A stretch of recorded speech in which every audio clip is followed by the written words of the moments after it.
Welcome back to the channel, where every encounter is tested against the law and every camera captures the truth. Today's footage comes courtesy of Auditing Yorkshire. Link below. Go show them some support. What starts as a simple exploration quickly turns into a tense clash over trespass, suspicion, and filming rights. Subscribe for more real-world encounters and legal breakdowns. Yeah. I'm just filming you just to let you know. That's fine, I'm filming you to let you know as well. Thanks for letting me know. Obviously we've got issues with people coming down on the property and things like that. Sorry, I'll just step back because then the camera can focus. Coming down on the property, breaking in and things like that. Alright. Going missing. Okay. Let's hit your details. That's alright. You're on land. You've got no reason to be here. Do you have reason to suspect that I'm committing? The opening moments immediately establish the tension. Officers approach someone filming on private land tied to ongoing burglary concerns. At this stage, the interaction appears investigative rather than confrontational, with officers attempting to establish lawful grounds for suspicion.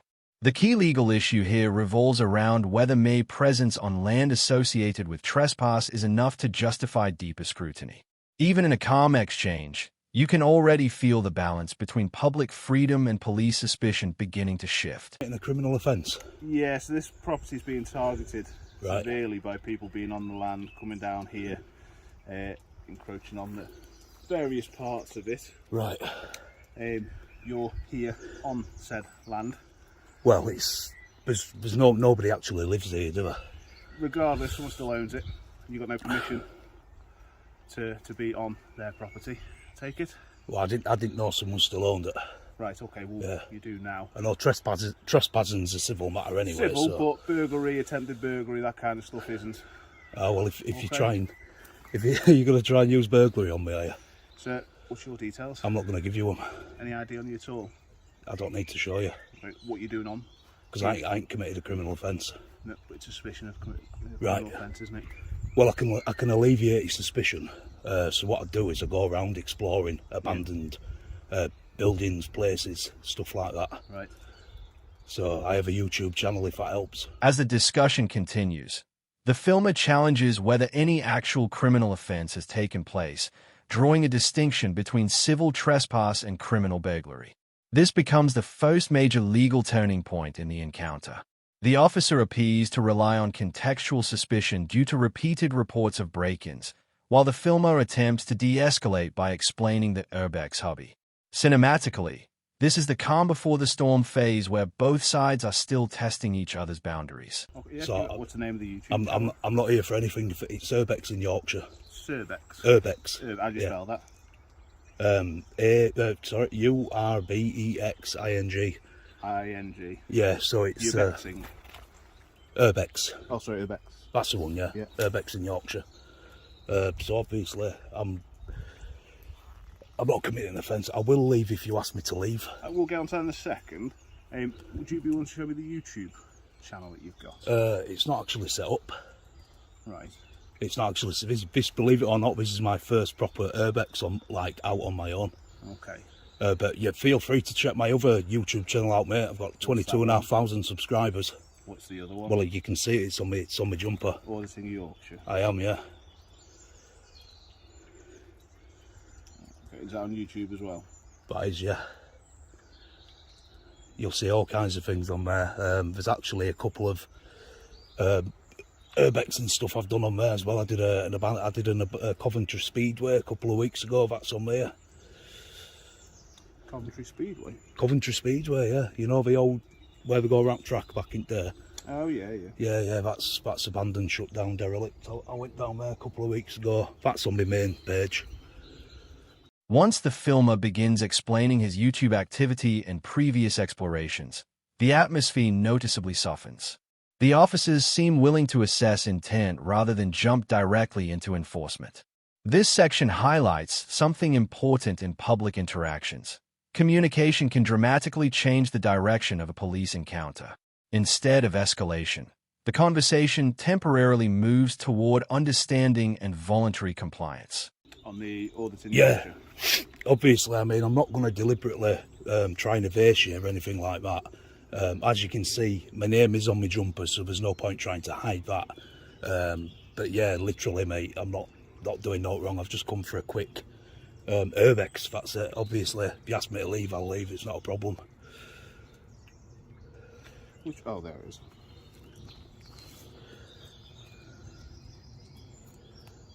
Can you identify yourself, love? Can you identify yourself? Hey? Can you identify yourself? No, I'm asking the questions. Can you identify yourself as per your policy? 31115. Right. Are you recording me as well? Yeah. Yeah, of course. Right. What station you both based at, please? We're based at Chester. Chester and 30028. Yeah. Both based at Chester. Right. Got the channel. Thank you for that. No, it's fine. Like I said, I'm not trying to be awkward. Yeah. The questions I'm asking, obviously I'm entitled to ask. You have to give me a response. We understand how these things go. You want it for your views and clicks. I'm happy to stay within the law. Yeah, well, I mean, I'm staying. Yeah, I'm. The encounter now shifts into a discussion about identification, filming, and accountability on both sides of the camera.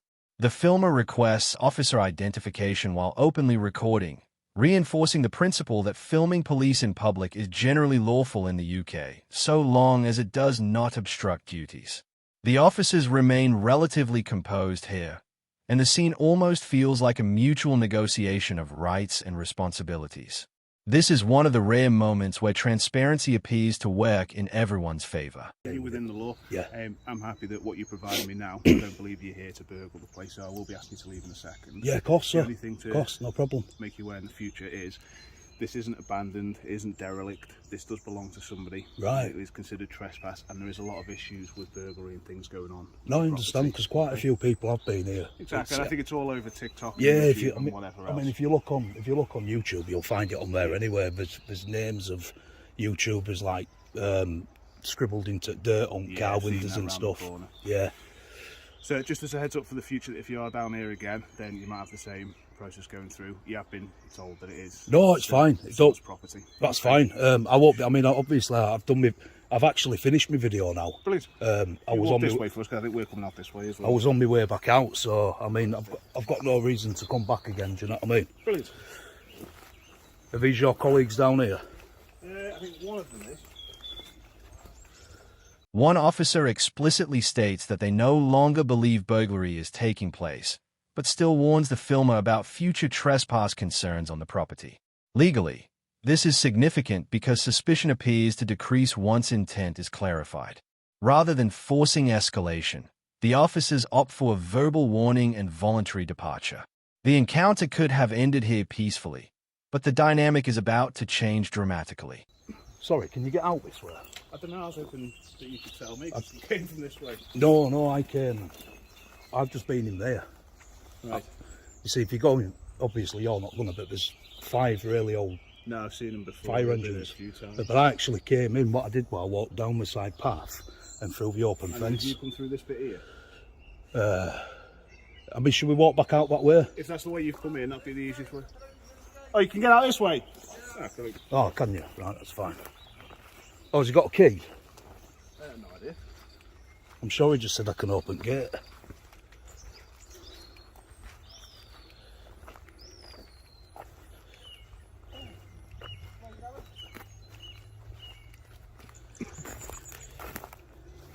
You should be you should be happy anyway, because this is literally the most civil, politest conversation I've ever had with police in my life. Well, So I'll treat you how you treat me. yeah. If you're here and you answer my question. As the group walks back toward the exit, the mood becomes surprisingly relaxed. The officers and filmer exchange casual remarks about urban exploration and unusual hobbies. This section shows how quickly police interactions can stabilize when communication remains respectful. For a brief moment, the situation looks fully resolved. Other people have been seen going in there. No idea, love. I'm by myself. From Yorkshire, have you? Yeah. I go all over the United Kingdom, mate. Right, okay. I make a lot of money from what I do, so Oh, good. Oh. obviously you guys are entitled to film. Obviously I'm filming for my safety as well, Yeah, and yeah, evidential purposes. But I'm not going to lie to you, if I knew you could have opened that gate, I'd have just rang you first. You could have come and let me in, couldn't you? Why would you like, yeah? What are you taking a picture of me for? Why are you videoing me? Yeah, I'm videoing you. Yeah, who are you? Entitled to, as you are, as I am. Here, don't start with me. I've just asked him a question. The tone abruptly changes when additional officers arrive and begin taking pictures and questioning the filmer more aggressively. Suddenly, what was previously a calm discussion transforms into a defensive confrontation about filming rights and police conduct. This is where the encounter begins to resemble a classic police audit scenario rather than a simple trespass investigation. The tension escalates because the filmer perceives the new officers as hostile rather than investigative. I am not starting, I'm just explaining, we're all friends here, aren't we? Yeah, I've just said what you're taking a picture of me for. So free to, you're free I'm to, entitled to ask that question. I'm not being leery or anything till he just jumped in. Good man. So who are you? What do you mean, good man? Good man. Why don't you get back in your car and do I'm it? a local and we've had a You've just been trespassing on here. Listen, yeah, and it's a civil matter, so what are you going to do about it? matter, Yes, it is. Not necessarily. Listen, you're letting your colleagues down now, so you get back in your car and go away. Unless you leave the area. No, I won't leave the area. Have I committed a crime? Well, possibly. Possibly. I don't know what you've been doing in there, do I? Perfect cover, isn't it? You could be a burglar. A burglar? I don't know. A burglar in a YouTube hoodie? I don't know. With no mask on or Perfect anything? cover, isn't it? Perfect cover? What an idiot. You've been doing job too long, you're too suspicious. Asked him a perfectly reasonable question. Well, no need for you to jump in like that. Right, so we've got kilo mics. Now the argument fully intensifies. The filmer openly criticizes one officer's attitude and questions why the situation is escalating despite earlier officers appearing satisfied with the explanation provided. From a legal perspective, this section touches on public filming rights and the limits of police authority when no offense has been established. The emotional shift here is striking. Professionalism gives way to ego, frustration, and public confrontation. 69, Oscar Kilo Juliet. Oh, look at all these as well. Have these all come to film me? Are these filming me as well? So here's 66 FFS. We've got Echo Alpha 72, Foxtrot Victor Juliet. We've got rural crime scene. Rural crime scene. We've got Echo Zero. Echo Oscar 20, Hotel Tango Yankee. Wow. You see, I would actually being reasonable with the other two police constables, as obviously everyone's seen. Along comes that muppet and starts having a crack at me. You've got members of public taking pictures of me, which is fine if you want privacy in a public place. As more officers and vehicles appear on scene, the filmer begins documenting badge numbers and police vehicles in response to being photographed himself. This creates a mirror image power struggle. Both sides are now filming, recording, and gathering evidence on each other. The encounter becomes less about trespass and more about perception, authority, and control in public space. Visually, this section feels chaotic despite no physical aggression taking place. You have to create it. I aren't wearing a mask for the simple fact that I don't want to look any more suspicious than what I already do. But we'll get all them on camera as well because they've been taking pictures of me. Hey? Why are you videoing members of the public? Why? Yeah. Because I can. Have you got a problem with that? The only problem I've got is you've just seen that somebody's elderly and Right, her but friends have you got a problem might with feel that? a little bit intimidated being Right. videoed. Well, that's not my problem. I ain't committing a crime. No, problem. I can film in public. You've got an attitude problem, you. Intimidate people. You and your colleague, you've got an attitude problem. Have we? Yes, you have. Okay, so I I'm not suggest you allowed go to on a say. customer relations course. Oh, thanks. Yes. Thanks for your help and thanks for your guidance. You're more than welcome, darling. Thank you. You're more than welcome. That's all right. It's a pleasure. I'm just here to help people in any way I can, okay? I had a pleasant conversation with your colleagues and then you two numpties come along and just ruin it, don't you? Okay, lovely. So get back in your little car, drive off, go on. Bye-bye. Pleasure to meet you. Bye-bye. Pleasure to meet you too. All right, take care. You too. And remember, if you see somebody filming in public, don't have a go at them. The confrontation reaches its emotional peak when the filmer accuses officers of intimidation and poor conduct. One of the key themes here is whether lawful filming automatically triggers suspicion or whether some officers simply react negatively to being recorded themselves. Even though no arrests occur, The hostility creates the impression that personality clashes, not criminal evidence, are driving the escalation. This is where the encounter fully transforms into a debate about accountability and professionalism.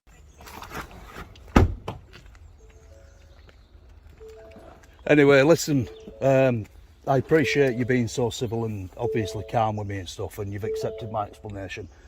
Obviously, I mean, I got a bit shirty because there were no need for your colleagues to act like that, you know what I mean?